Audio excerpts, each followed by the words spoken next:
La historia de la ciudad de León, Guanajuato, es tan extensa como profunda. En el marco de sus 450 años, este primer capítulo es solo un breve recorrido, un resumen necesario para poner en contexto todo lo que vendrá. A partir de ahora estaremos compartiendo de manera constante capítulos junto al Dr. Mariano González Leal y algunos invitados, donde iremos desmenuzando temas específicos de nuestra historia, paso a paso, hasta comprender cómo León se convirtió en la ciudad fénix que es hoy. León, 450 años, epopeya de una ciudad del Bajío. Bienvenidos, hoy vamos a recorrer casi medio milenio de historia. Los 450 años de León, Guanajuato. Así es. Muchos cuando piensan en León, piensan en cuero y zapatos. Sin embargo, podemos decir que hablaremos ahora como la gran epopeya de esta ciudad del Bajío, la cual pinta un cuadro completamente distinto. Es la historia de una fortaleza fronteriza que se negó a morir. Nuestra misión hoy es entender cómo ese pequeño puesto de avanzada, nacido entre la guerra y la necesidad, se transformó en la metrópolis que es hoy. Así que, empecemos por el principio. Nos situamos en el Bajío, a mediados del siglo XVI, y la imagen que tenemos no es nada pacífica. Era literalmente tierra de guerra. Era un lugar importante, ya que por esas tierras pasaba el Camino de la Plata, con caravanas cargadas del mineral de Zacatecas, el alma de la economía novohispana, y constantemente eran emboscadas. Los agresores eran nativos chichimecas, guamares, guachichiles. No eran simplemente bandidos, eran guerreros defendiendo su tierra con ferocidad legendaria. Conocían el terreno como la palma de su mano y practicaban guerrilla, volviendo loco al ejército español. Las pérdidas en plata eran enormes y las de vidas también. Ante esto, el virrey de entonces, don Martín Enríquez de Almanza, entendió que escoltas militares no bastaban. Necesitaban una solución permanente, un ancla en medio de la tormenta. Fue así como surgió la idea de fundar León. No fue la típica fundación por colonos en busca de tierras fértiles, fue por estrategia pura. Era urgente un baluarte de paz en tierra de guerra, para proteger el paso de las caravanas de mulas cargadas de plata, o mejor conocidas en esos tiempos como recuas de plata. Abordando este contexto, prosigamos con la fundación. Estamos en el Valle de Señora, lugar elegido por su posición estratégica. El elegido es el doctor Juan Bautista de Orozco a fundar la villa el 20 de enero de 1576, día de San Sebastián Mártir. Ese día se funda la villa. ¿Pero por qué no comenzó como una ciudad? Porque apenas tenía unas 50 familias fundadoras, menos de los 100 vecinos requeridos para ser considerada ciudad. Y el nombre León no tiene nada que ver con el animal. Es en honor al reino de León en España, de donde era originario el virrey. Así que nada de leones de 4 patas. Es un guiño a la tierra del fundador. Poco a poco todo va teniendo más sentido. Y desde el inicio, la sociedad de la nueva villa fue muy peculiar. La historia describe un crisol de culturas, pero a la vez menciona que se crearon pueblos de indios separados, otomís en el barrio de San Miguel, otros grupos en el Cuecillo, pero si lo vemos con otros ojos, con los de esa época, esto suena más a segregación que a crisol.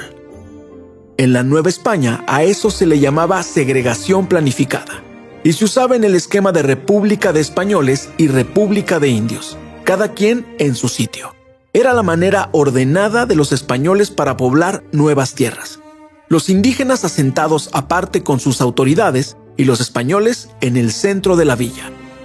Sin embargo, la convivencia diaria, el comercio, la mano de obra, la religión, empezaron a borrar esas líneas. Esos barrios nacidos separados terminaron convirtiéndose en el corazón de la identidad mestiza de León. Con el tiempo, la separación inicial quedó en anécdota, y León se convirtió en una comunidad más fusionada. Una vez pacificada la frontera, uno pensaría que venía la calma, pero no. En esta epopeya, la historia da un giro dramático. Los nuevos enemigos ya no eran guerreros, sino invisibles, es decir, enfermedades y desastres naturales. Podemos citar la epidemia de Matlazáhuatl de 1643, donde según las cifras, murieron 5 de cada 6 indios. Un colapso demográfico. El 90% de la población originaria falleció. Y tras esa plaga vinieron más desgracias en cadena. Hubo sequías terribles. La de 1714 causó hambruna. Luego epidemias de viruela en 1736, 1738, 1762 y más calamidades. Las inundaciones fueron desastrosas a finales de ese siglo, en 1762 y 1780, por ejemplo. Cada generación en León nacía sabiendo que en cualquier momento podía perderlo todo. Pero la historia y la información recopilada mencionan algo interesante. Cada vez que la ciudad está al borde del colapso, logra resurgir con más fuerza. ¿Qué mantenía a la gente unida así? Ese es el meollo del carácter leonés. La adversidad constante forjó una cohesión social fuertísima. No podían esperar ayuda del gobierno virreinal, que tardaba meses si es que llegaba. Así que aprendieron a ayudarse entre ellos. La ayuda mutua no era virtud, era necesidad. Si la casa de tu vecino se inundaba o caía, sabías que tenías que ayudar porque mañana podría ser la tuya. Era la empatía leonesa, la cual forjó sin querer una cultura de autosuficiencia y solidaridad. Y de ahí nace el famoso lema de la ciudad: el trabajo todo lo vence. Visto así, no suena a eslogan publicitario o a campaña política, sino a grito de supervivencia. Y lo era. Si la cosecha se perdía o el río se llevaba tu casa, solo quedaba una opción: trabajar más y reconstruir. Una y otra vez. Ahora pasemos al siglo XIX. Tras siglos luchando contra la naturaleza, el siguiente desafío vino de las ideas: la Guerra de Independencia. Y León no se quedó al margen. En cuanto estalla la insurrección en 1810, la llama prende aquí rápidamente. De hecho, el 4 de octubre de 1810, el insurgente José Rafael Iriarte tomó la villa de León sin disparar un solo tiro. Solo con apoyo popular. La euforia independentista duró poco. El general realista Félix María Calleja retomó la plaza y la usó como cuartel. La represión fue brutal. Aún así, la idea de libertad ya estaba sembrada. Tras una década de lucha, llegó la independencia en 1821. Y vino un punto de inflexión local: el cambio de nombre y título. El 2 de junio de 1830, la antigua villa obtiene el título de Ciudad de León de los Aldama. Y quizás surge una pregunta obligada: ¿Aldama por los héroes de la independencia? ¿Juan e Ignacio Aldama? Pues sí, exactamente. Añadir de los Aldama fue una declaración de identidad. León anclaba su historia local a la gran narrativa nacional. En esencia decía: también derramamos sangre por la patria. Fue un golpe simbólico poderoso que elevó el orgullo de la ciudad. Y parece que funcionó, porque para finales del siglo XIX, León prosperaba enormemente. Llegó a ser de las ciudades más pobladas de México, rondando los 100,000 habitantes solo detrás de la capital. Le decían la perla del Bajío. Pero como ya es costumbre en esta historia, cada auge viene acompañado de conflicto. En 1863, durante la intervención francesa, León volvió a ser escenario de lucha. Por un lado, muchos leoneses resistieron a los imperialistas. La historia rescata nombres de 3 jóvenes: Francisco Zambrano, Francisco Ontañón y Miguel Carrillo, fusilados por oponerse y convertidos en mártires locales. Aunque, por otro lado, meses después, el emperador Maximiliano visitó la ciudad y fue recibido con honores por las autoridades colaboracionistas. Esta dualidad de circunstancias reflejaba la división profunda del país en ese entonces. Pero hubo un evento que realmente transformó el futuro de León en el siglo XIX. Y no fue una batalla, fue un sonido. Sí, un sonido: el silbato de un tren. El 28 de julio de 1882 llegó el ferrocarril. La descripción de ese momento, según la historia, es fantástica. Imaginen la gente que jamás había visto algo moverse tan rápido, sin ser un animal, viendo llegar esa mole de hierro y vapor. Algunos se persinaban, como si vieran un dragón de metal. No es para menos. Un viaje a Ciudad de México, que en diligencia tomaba una semana, de pronto podía hacerse en horas. Bueno, 14 horas en aquel tren. Fue un cambio radical y el impacto económico fue inmediato. León por fin estuvo conectado con el país y el mundo. Los talleres artesanales de calzado y curtiduría pudieron enviar sus productos lejos. El tren fue la arteria que catapultó a León como potencia comercial regional. Pero justo en la cúspide de esa prosperidad, otro golpe trágico. La gran inundación del 18 de junio de 1888.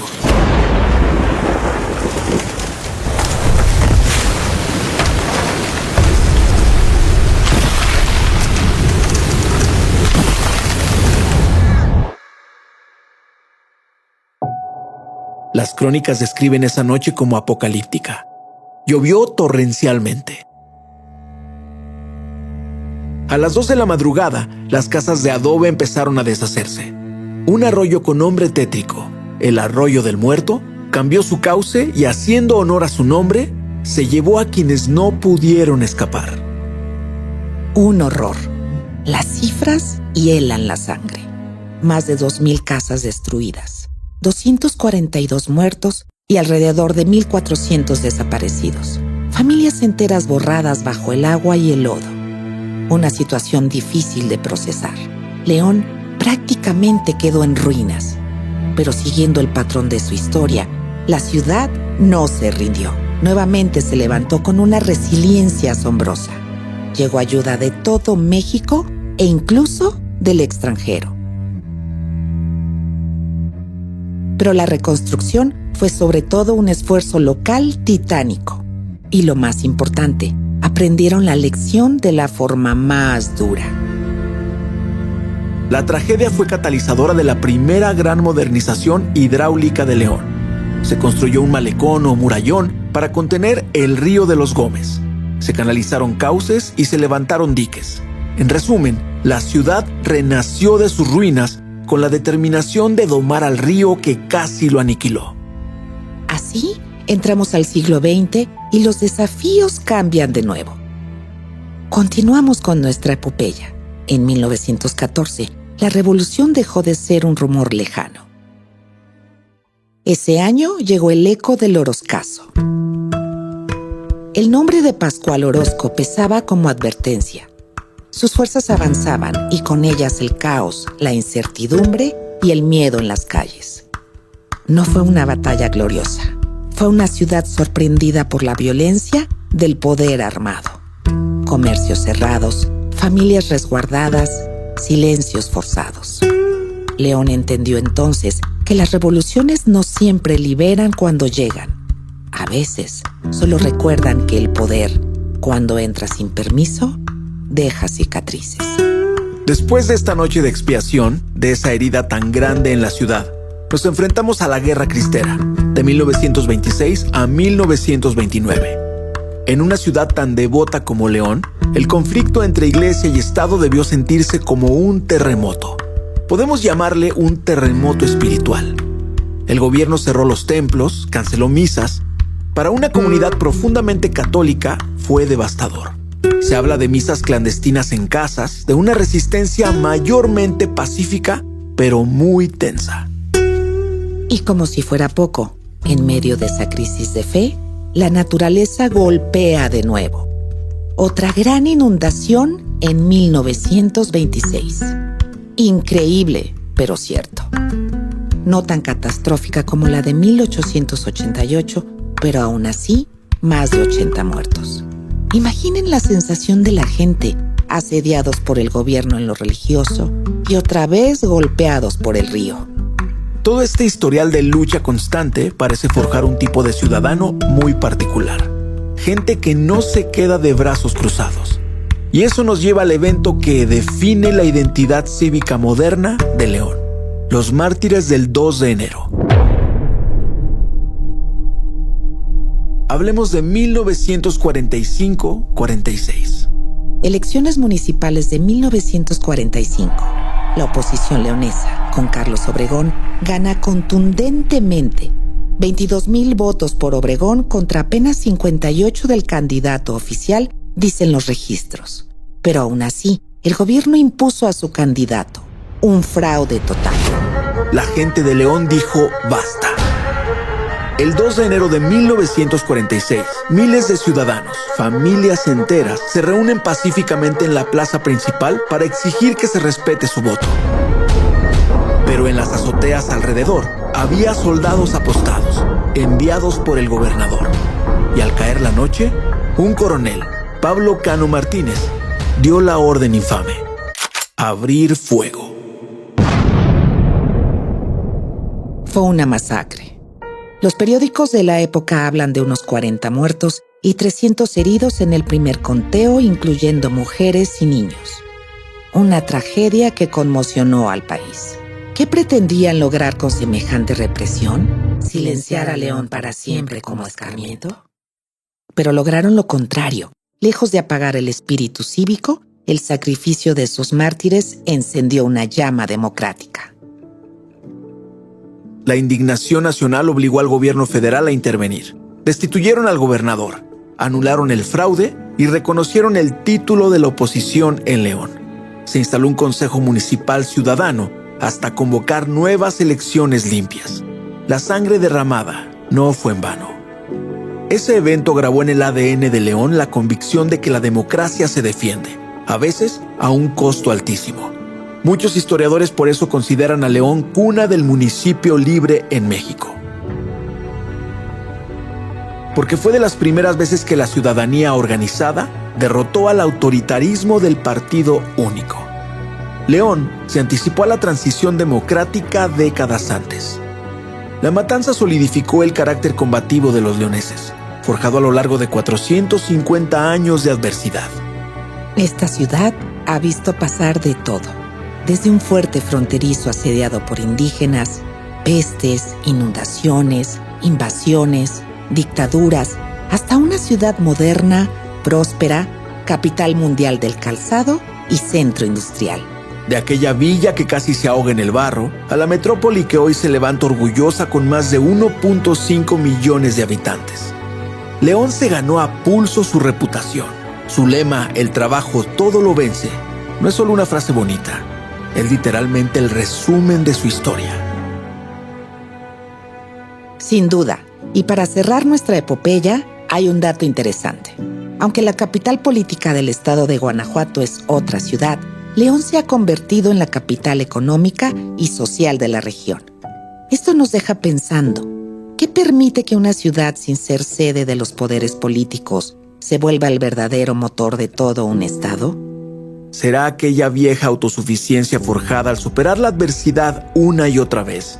¿O tal vez algo en el carácter de su gente, que por siglos ha demostrado que con resiliencia y trabajo duro se puede vencer casi cualquier obstáculo? Preguntas para reflexionar. Por lo pronto, queda claro que la historia de León es un ejemplo impresionante de tenacidad y transformación a través del tiempo. Soy Emma Kwan. Gracias por acompañarnos en este viaje por la epopeya de León, Guanajuato. Gracias a todos. Soy Raúl Santana. Estén al pendiente de nuestros siguientes capítulos, explicando más a detalle este pequeño resumen de la ciudad y su epopeya de 450 años.